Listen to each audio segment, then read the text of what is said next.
স্বাস্থ্য পরিবার কল্যাণ মন্ত্রণালয় আমাদের উপজেলা যে হেলথ কমপ্লেক্সগুলো আছে তার মধ্যে মাত্র 8টা উপজেলায় 100 শয্যার স্বাস্থ্য কমপ্লেক্স ছিল।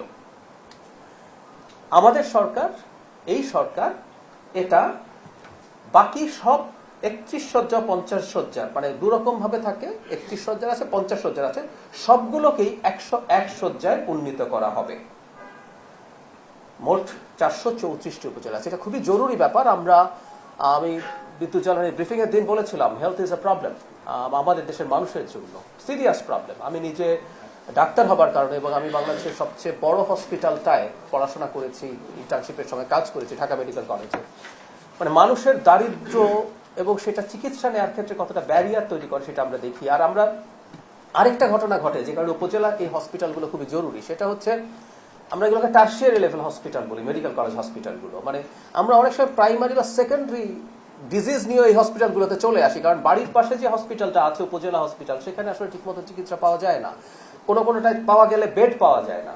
সুতরাং আমরা যদি ওই জায়গায় মনোযোগটা দিতে পারি, ঢাকামুখী যে মানুষের স্রোত সেটা কমানো যাবে, মানুষ সহজে কম খরচে চিকিৎসা পাবে। ধরুন ঢাকা মেডিকেল কলেজে যে রোগী আসেন তিনি এসে এখানে বিনা খরচে চিকিৎসা পাবেন, কিন্তু তার এখানে আসা, তার পরিবারের কারো থাকা, সব মিলে এটা কিন্তু খুবই সময়, অর্থ সবকিছুরই বড় বড় ঝুঁকি তৈরি করে। সুতরাং আমরা আবারও বলছি দেশের সব উপজেলা হেলথ কমপ্লেক্সকে 101 শয্যায় উন্নীত করা হবে। আবার একটু জানিয়ে রাখি, এখন পর্যন্ত মাত্র 8টা উপজেলায় এটা আছে। ডেঙ্গু রোগজনিত পরিস্থিতির কথা চিন্তা করে ডেঙ্গুর ক্লিনিক্যাল ম্যানেজমেন্ট জাতীয় প্রশিক্ষণ কার্যক্রমের উদ্বোধন করা হয়েছে।